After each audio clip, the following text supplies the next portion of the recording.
E a gente segue em Brasília com a Basília Rodrigues, que vem chegando com a gente aqui no Visão hoje. Gustavo Uribe, que já estava por aqui, participou até da interação com o nosso troféu do Notáveis. Quase que você caiu, hein? Demorou uns segundinhos para me responder o que era. Foi um delay. Mas foi bem. Aqui. Tá atento à programação. O pessoal gostou, viu? Parabéns.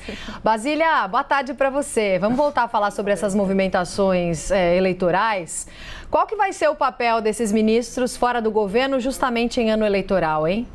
Olha, esses ministros vão levar as propostas, né, os projetos que deram certo no governo federal para os seus redutos eleitorais. Eles vão ter um papel muito estratégico para o governo nessa caminhada para as eleições agora, em outubro deste ano, em que o presidente Jair Bolsonaro deve se lançar à sua candidatura de reeleição e os ministros vão namorar aí com a possibilidade de serem eleitos senadores, eleitos deputados e, preferencialmente, governadores de alguns estados. Eu vou destacar aqui, a gente já tem falado bastante ao longo da programação, mas o governo está de olho em São Paulo, Rio Grande do Sul, Bahia, na tentativa de virar aí essas cadeiras, né, os postulantes destas unidades da federação, que hoje são comandadas por pessoas que são declaradamente rivais de Bolsonaro, exemplo de João Dória no governo de São Paulo, ou que estão bem distantes das linhas bolsonaristas, né, que em alguns momentos fazem críticas, a exemplo de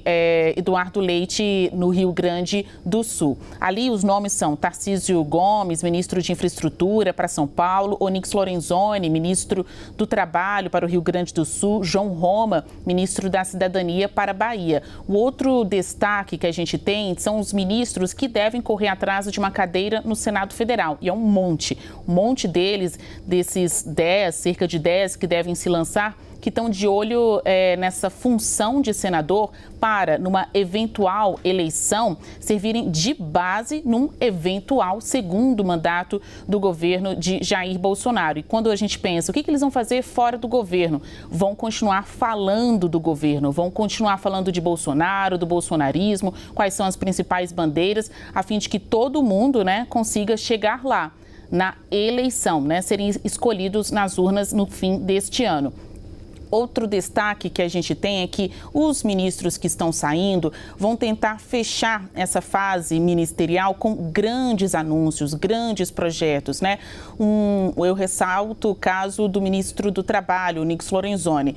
Hoje, no Palácio do Planalto, vai ter aí o lançamento de um pacote voltado para emprego, renda, tem antecipação do 13º, liberação de FGTS e também um programa de microcrédito que há pouco a gente apurou junto a fontes do governo, a informação de que servirá para atender pessoas vulneráveis, algumas chamadas invisíveis, né? Essa nomenclatura aí que ganhou muita notoriedade em tempo de pandemia, aquelas pessoas que são de baixa renda, mas não necessariamente são alcançadas por algum programa do governo.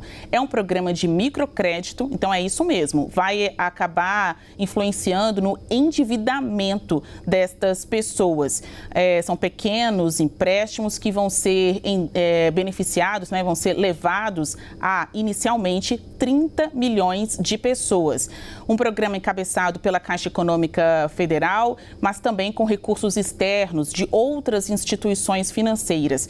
Recentemente, o presidente do banco, da Caixa, Pedro Guimarães, esteve em Bangladesh e também no Quênia, que são países onde já há programas de microcrédito, né? Eles são precursores desse tipo de política, para trocar experiências, se inspirar no que ocorre nestes países e trazer aqui para o Brasil. Vamos ver como isso vai ser incorporado na realidade brasileira. Sim, Uribe quer completar?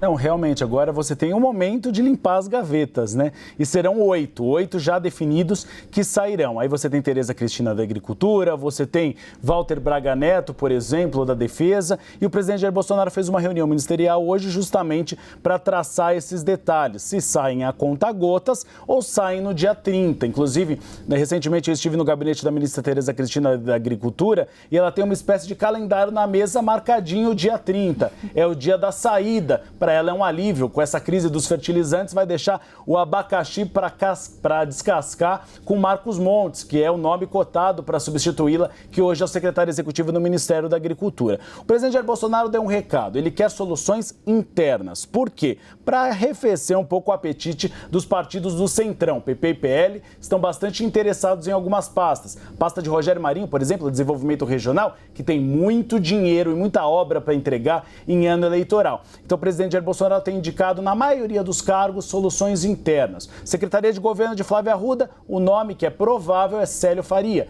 que é o chefe de gabinete da ministra, um nome de confiança do presidente. Outro nome que deve assumir é, no Ministério do Turismo de Gilson Machado, o presidente da Embratur, que é um nome também muito próximo ao presidente Jair Bolsonaro. O restante são secretários executivos. Há uma dúvida, 3 na verdade. A primeira delas, se Damares Alves, ministra das Mulheres, será candidata ou não. Ela tinha pensado em sair pela uma candidatura ao Senado pelo Amapá. E aí havia uma provocação com o Davi Alcolumbre, que vai disputar a reeleição. Mas ela falou ontem para alguns assessores que não quer chegar como uma paraquedista, ou seja, sem conhecer o Estado para se lançar essa campanha. Um outro nome é Augusto Heleno, o ministro do Gabinete de Segurança Institucional. A Basília Rodrigues trouxe a informação que ele era tido como uma espécie de coringa, caso Walter Braga Neto não seja o candidato a vice-presidente do presidente Jair Bolsonaro. Mas ele tem dado indicações que não deve sair do cargo. E aí também tem o Ministério do Trabalho de Onyx Lorenzoni. A dúvida é se manterá um secretário executivo